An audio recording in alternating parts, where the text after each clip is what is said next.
Alhamdulillah. Ada di Mawongso, Arya. Saya merasakan sesuatu yang besar. Sentermu mana? Waduh, kita sampai tadi ya. Kak, kamu nggak apa-apa, nggak persiapan loh ya? Ini nggak pakai jaket, bah?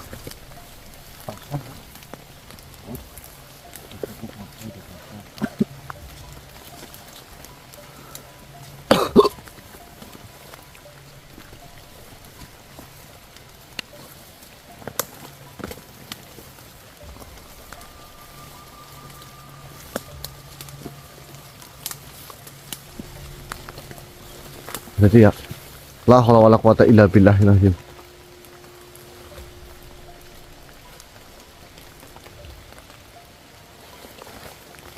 Sebenarnya sekarang ada sesuatu hal depan sana, bah.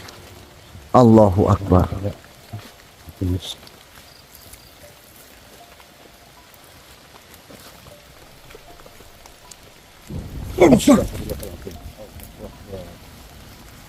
Assalamualaikum.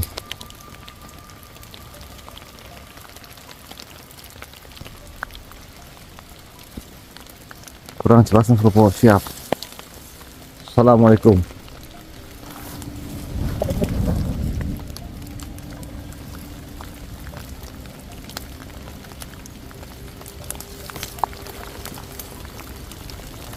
Sebelumnya mohon maaf, siapa panjenengan?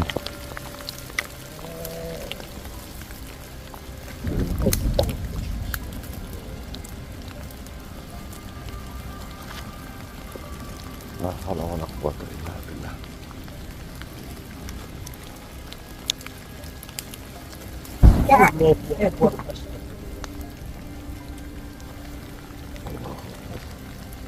La haula wala quwwata illa billah.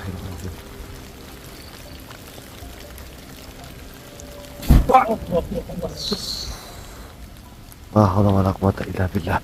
Hasbunallah wa ni'mal wakil wa ni'mal asyir. Saya merasa ada kejanggalan yang aneh, bos.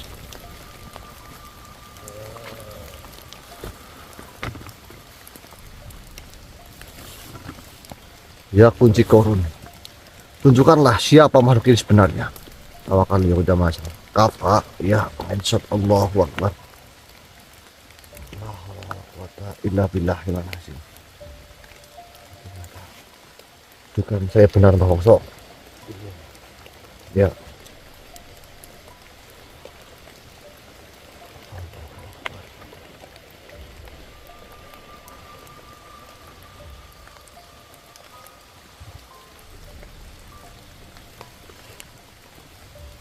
Mohon maaf.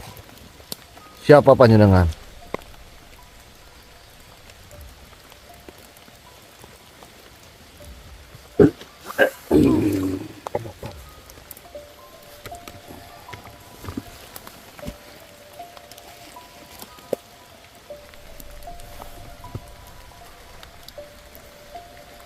Kalian telah membuka takbirku. Beliau mohon maaf. Tuan, jika berkenan silakan duduk. Baik. Sebelumnya mohon maaf. Kenapa Tuan menyerang saya? Kalau kalian ketahui bahwa ini adalah bagian dari ujianku. Baiklah.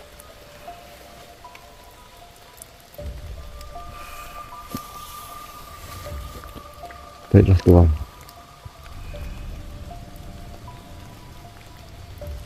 Kalian telah membuka tabirku.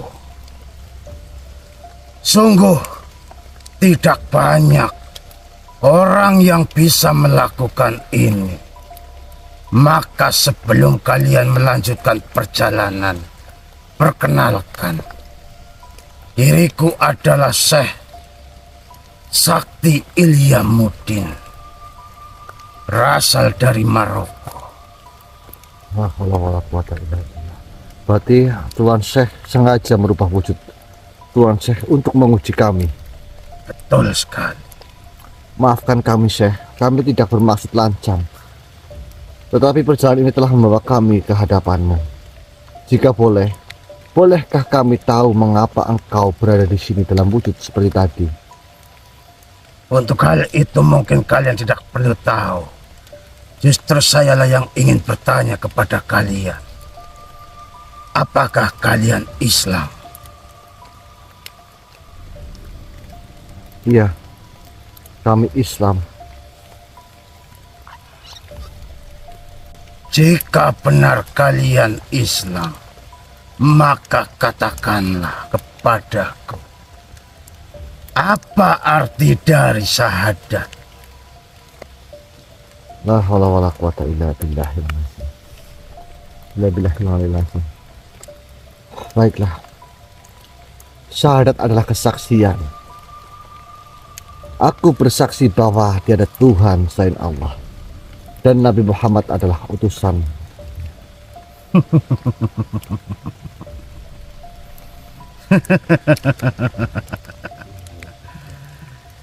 Kalau hanya itu, semua orang tahu.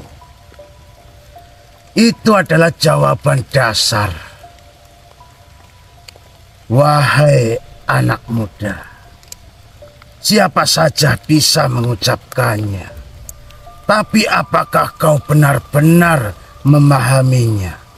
Syahadat bukan hanya sekedar ucapan di bibir saja. Katakan padaku, apa makna terdalam dari syahadat? La haula wala quwata illa billah. Baiklah Tuan Syekh, jika Tuan Syekh ingin mengetahui dari kami, izinkan saya yang menjawabnya. Syahadat adalah kesaksian. Aku bersaksi bahwa tiada Tuhan selain Allah dan aku bersaksi Muhammad adalah utusan Allah. Namun Syekh, syahadat bukan hanya kata-kata, tetapi ikrar yang menuntut totalitas keyakinan dan perbuatan. La ilaha illallah berarti menafikan segala bentuk ilah, segala bentuk Tuhan selain Allah, baik yang nyata maupun yang tersembunyi. Artinya, dalam hati seorang muslim tidak boleh ada yang lebih dicintai, lebih ia ataupun ditakuti, dan lebih ia harapkan selain Allah. Sedangkan Muhammadur Rasulullah berarti menerima dan mengikuti seluruh ajaran yang dibawa oleh Rasulullah tanpa ragu atau memilah-milah.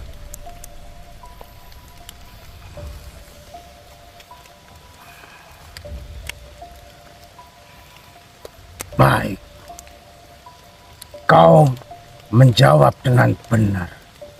Tapi aku masih ingin bertanya lebih dalam. Katakan padaku, apakah benar kau bersaksi bahwa Muhammad adalah utusan Allah? Benar Tuan Syekh, aku bersaksi bahwa Muhammad adalah utusan Allah.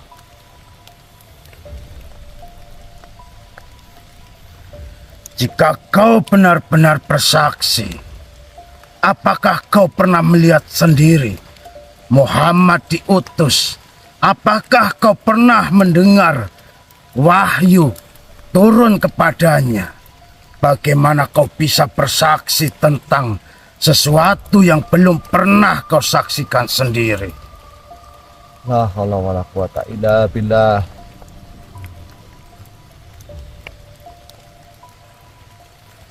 Mengapa kau terkejut mendengar pertanyaan itu? Mohon maaf Tuan Syekh, saya ingin bertanya kepada Tuan Syekh dan mohon maaf jika saya lancang. Tuan Syekh, apakah engkau pernah melihat langsung api yang membakar hutan di tempat jauh? Saya tidak melihatnya sendiri. Tapi jika ada orang terpercaya datang berkata kepadamu bahwa ia telah melihatnya dengan mata sendiri, dan banyak orang lain juga yang membenarkan, apakah engkau akan mempercayai mereka?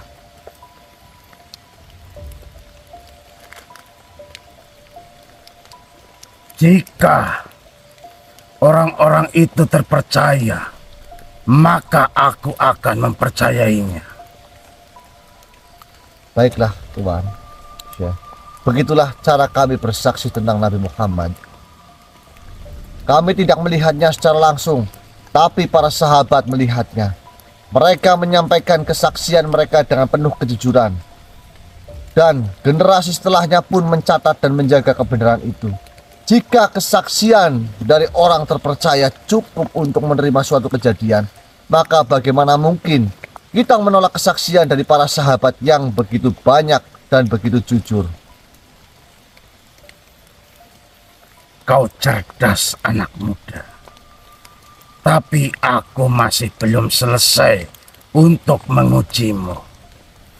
Jika kau memang benar-benar menerima Muhammad sebagai utusan Allah, maka katakan kepadaku, apa kewajiban terbesar bagi seorang muslim setelah bersyahadat?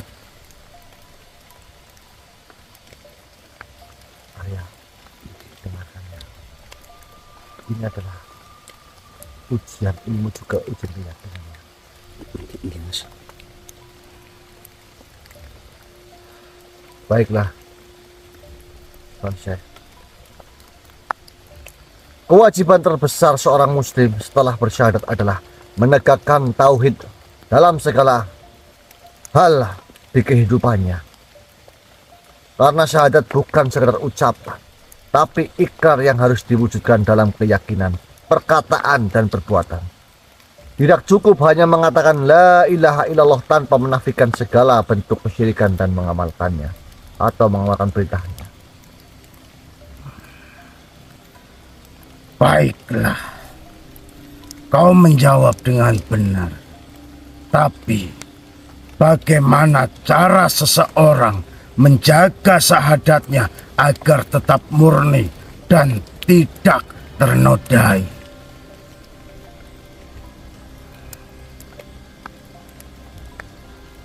Dengan ilmu dan amal, Tuan Syekh, seorang harus memahami tauhid dengan benar, mengenali segala bentuk kesyirikan yang bisa merusak keimanan,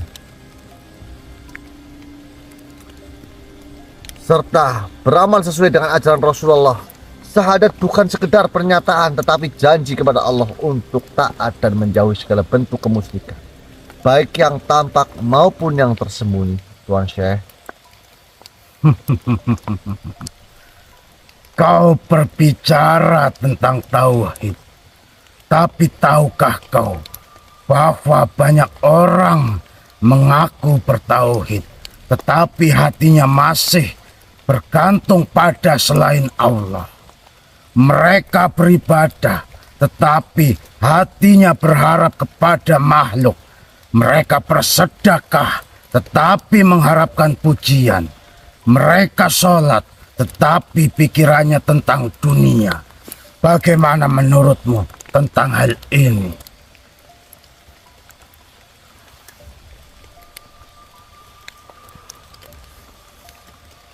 Tauhid sejati bukan hanya mengucapkan tiada Tuhan selain Allah, tetapi juga memastikan bahwa di dalam hati manusia tidak ada yang lebih besar darinya. Jika seorang beribadah tetapi hatinya masih bergantung kepada selain Allah, maka ia belum benar-benar memahami makna tauhid.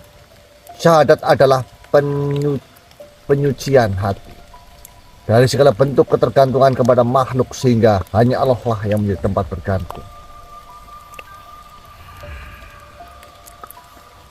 Baiklah, kau menjawab dengan baik, tapi ada satu pertanyaan yang lebih sulit.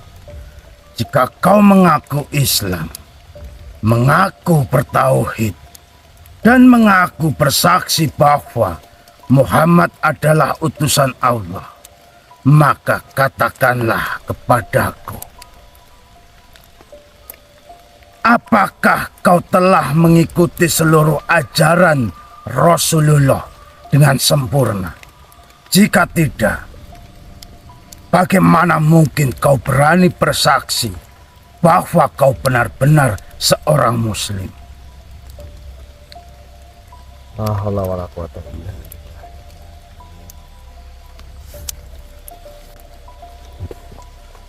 Saya jadi merinding Mas.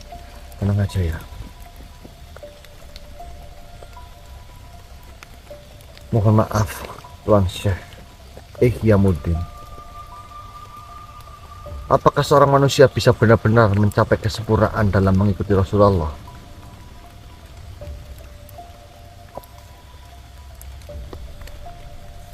Tidak. Setiap manusia pasti memiliki kekurangan. Ya. Maka jika Tuan Syekh bertanya, apakah aku telah mengikuti seluruh ajaran Rasulullah dengan sempurna? Jawabanku adalah tidak. Aku hanyalah manusia yang masih belajar, masih berjuang. Tapi apakah itu berarti kami tidak berhak bersyahadat? Tentunya tidak, Tuan Syekh. Karena Islam bukan tentang kesempurnaan, tetapi tentang kesungguhan. Selama seseorang berusaha mengikuti Rasulullah dengan segenap kemampuannya, meskipun ia jatuh dan tersandung, ia tetap muslim. Sebab Allah tidak menilai dari hasil akhir, tetapi dari kesungguhan dalam berusaha.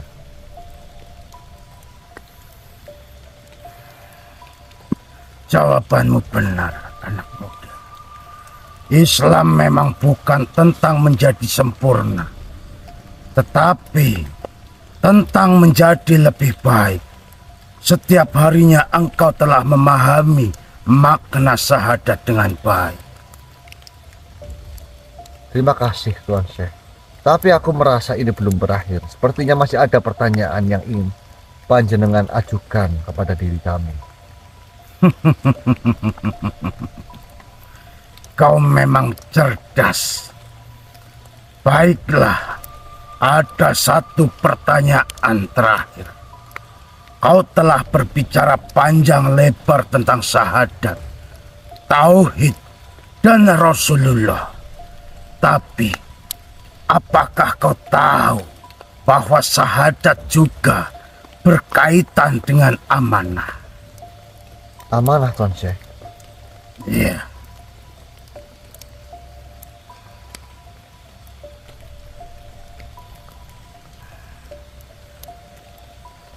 Syahadat bukan hanya ikrar, tetapi amanah besar yang harus dijaga. Jika seseorang bersyahadat, maka ia telah menerima tugas dari Allah untuk menjaga agamanya, menjalankan perintahnya, dan menegakkan kebenaran. Maka katakanlah kepadaku, apakah kau siap menerima amanah ini? Sebab perjalananmu tidak akan mudah dan beban ini sangatlah berat. Insya Allah, Syekh Ihyamuddin. Dengan penuh keyakinan diri kami.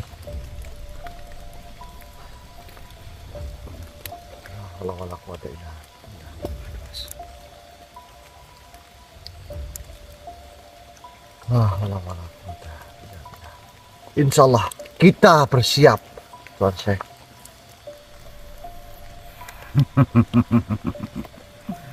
Jika kau memang siap, maka ada satu hal terakhir yang harus kau lakukan.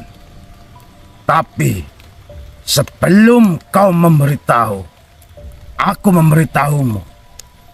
Aku ingin kau menjawab satu pertanyaan terakhir.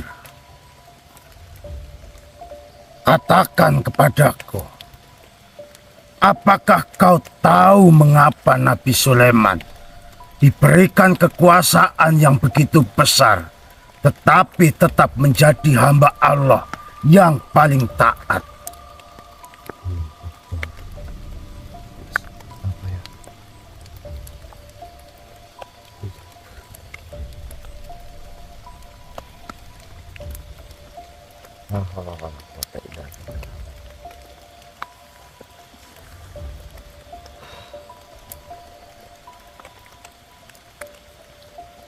Nabi Sulaiman diberikan kekuasaan yang begitu besar, Tuan Syekh, karena ia memahami hakikat sejati kepemiliknya.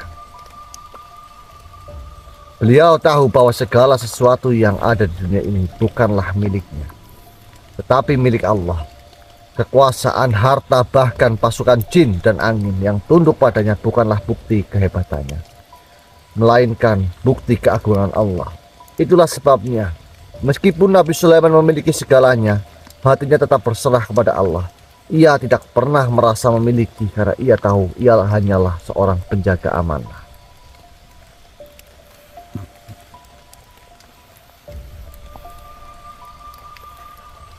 Jawabanmu benar. Tetapi ada satu hal yang lain yang lebih mendalam. Nabi Sulaiman tidak hanya memahami bahwa segala sesuatu adalah amanah, tetapi ia juga tahu bahwa kekuasaan tanpa ketaatan adalah kehancuran. Maka ia selalu berdoa, "Ya Allah, berikanlah aku kerajaan yang tidak akan dimiliki oleh siapapun setelahku." Apa makna dari doa ini menurutmu? Pertanyaan Tuan Syekh ini sebenarnya sangat sulit, Tuan Syekh. Tapi saya mencoba menjawabnya dengan hati dan pikiran saya, Tuan Syekh. Izinkan saya. Doa itu bukan tentang keinginan Nabi Sulaiman untuk menjadi yang terbesar, Tuan Syekh, melainkan tentang tanggung jawab. Beliau tahu bahwa kekuasaan seperti miliknya terlalu besar bagi manusia biasa. Jika diberikan kepada orang yang salah, maka akan timbul kezaliman. Maka ia memohon agar kekuasaannya tidak jatuh ke tangan yang tidak layak. Kau mulai memahami.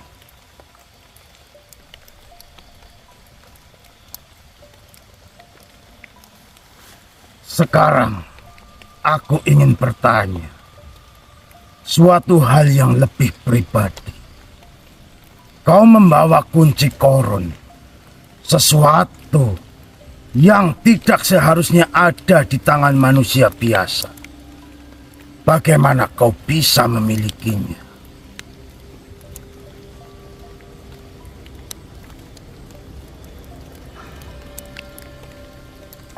Aku tidak mencarinya, Tuan Syekh.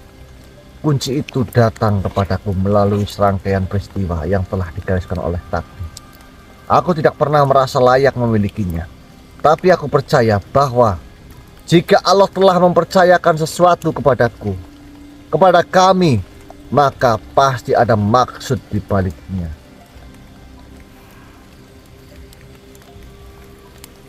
Apakah kau tahu apa yang sebenarnya kau pegang? Aku tahu bahwa kunci yang saya pegang adalah bagian dari sesuatu yang lebih besar. Kunci ini tidak hanya membuka harta, kekayaan, rezeki, serta keberuntungan yang mutlak, tetapi juga membuka tabir sejarah dan rahasia yang telah lama tersembunyi. Bahkan kunci ini bukan hanya sekedar untuk membuka mata batin dan pikiran agar lebih bisa terbuka lebar-lebar, Tuan Syekh. Saya masih belum mengetahui sepenuhnya, tetapi saya yakin perjalanan ini akan mengantarkanku pada jawabannya, Tuan Syekh. Baiklah, kau memiliki kerendahan hati untuk mengakui bahwa kau belum tahu segalanya. Itu tanda bahwa kau mungkin memang dipilih untuk memegangnya. Namun, ada satu hal yang harus kau pahami, anak muda.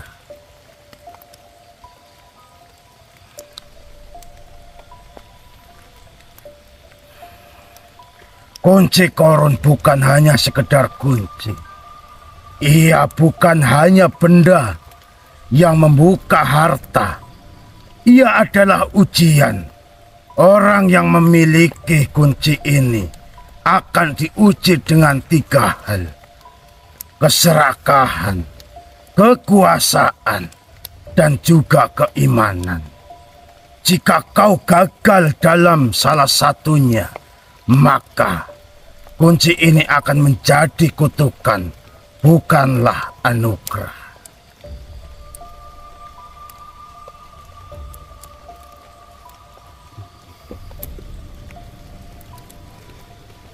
Iya, Tuan Syekh. Saya tahu akan hal itu. Namun Tuan Syekh, saya yakin saya diberikan amanah kunci Korun ini. Ini bukanlah permintaan saya. Namun ini adalah sesuatu hal yang datang pada saya. Itu pun semuanya kehendak dari Tuhan. Insya Allah saya pasrahkan segala sesuatunya kepada Allah Subhanahu wa Ta'ala, Tuan Syekh. Saya juga memahami bahwa kunci ini membawa beban besar, tetapi kini saya mulai memahaminya bahwa tantangan yang akan saya hadapi tidak hanya datang dari luar, tetapi juga dari dalam diri kami masing-masing. Aku ingin mengujimu sekali lagi, anak muda. Jika kau memang layak memegang kunci itu, maka jawab pertanyaanku. Apa yang membedakan antara kekayaan Korun dan kekayaan Nabi Sulaiman?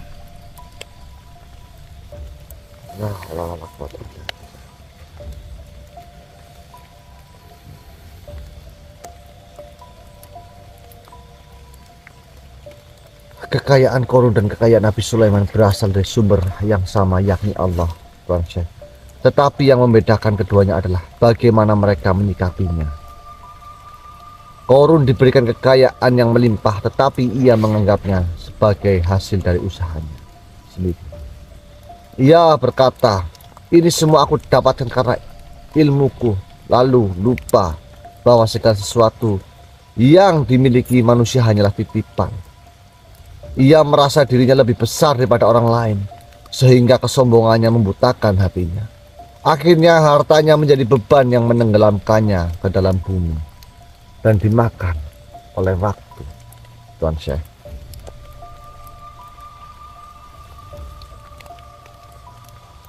Sementara itu, Nabi Sulaiman juga memiliki kekayaan dan kekuasaan yang jauh lebih besar daripada Korun. Tetapi beliau menyadari bahwa semua itu bukan miliknya. Ia tahu bahwa dirinya hanyalah seorang khalifah yang diberi amanah oleh Allah. Setiap kali beliau diberikan sesuatu, beliau selalu bersyukur dan berdoa. Ini adalah karunia dari Tuhanku untuk mengujiku, apakah aku bersyukur atau kufur. Karena itulah kekayaannya tidak membebani dirinya. Ia tidak tertipu oleh dunia, melainkan menjadikannya sarana untuk menegakkan keadilan dan kebaikan, Tuan Syekh. Ya, aku mengerti. Kau memahami perbedaan itu dengan baik, anak muda. Tetapi apakah kau sudah memahami peringatan yang terkandung di dalamnya?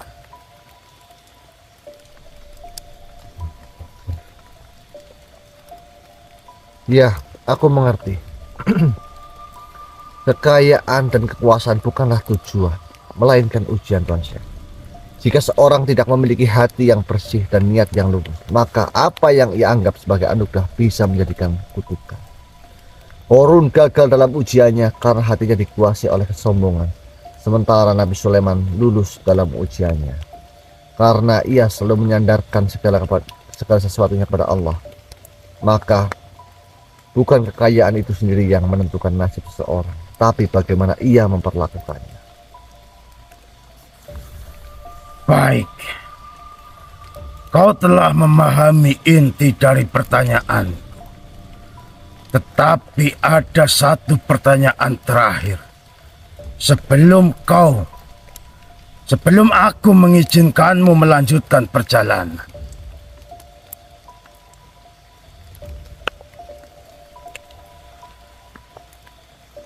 Kau memegang kunci Korun. Kau memahami bahayanya. Kau tahu bahwa ini adalah ujian besar. Tetapi jika suatu hari kunci itu menuntunmu pada harta yang sesungguhnya. Pada kekayaan yang melebihi apa yang bisa dibayangkan manusia, apa yang akan kau lakukan?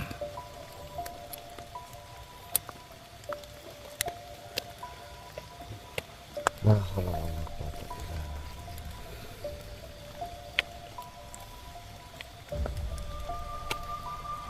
La haula wala quwwata illa billah.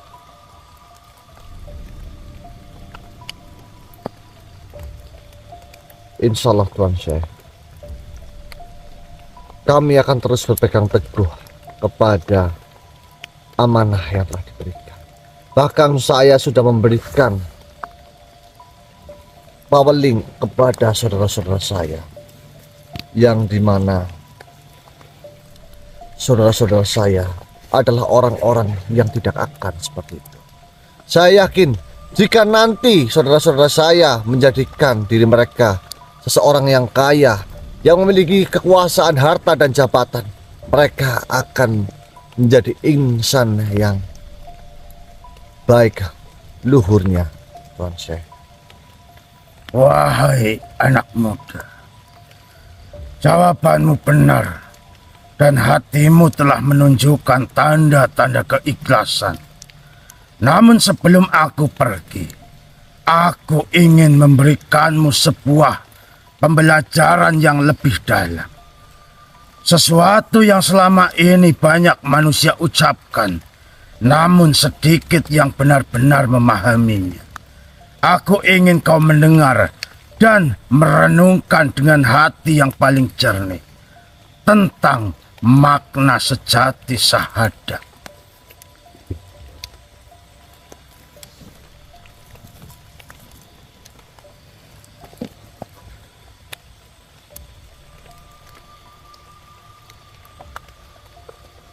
La ilaha illallah Muhammad Rasulullah.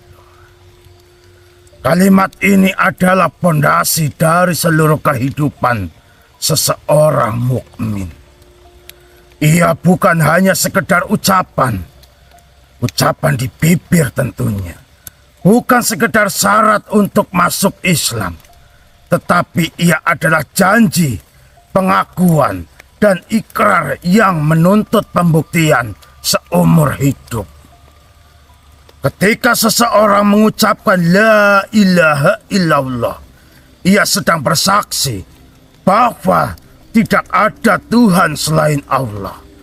Tapi apakah kau tahu makna yang paling dalam?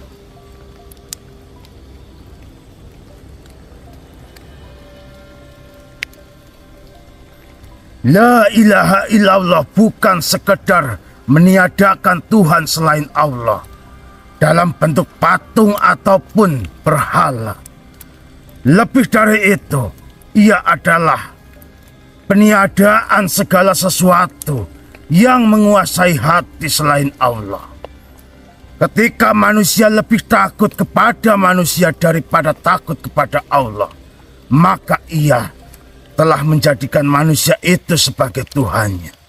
Ketika manusia lebih mencintai harta daripada mencintai Allah, maka harta telah menjadi Tuhannya.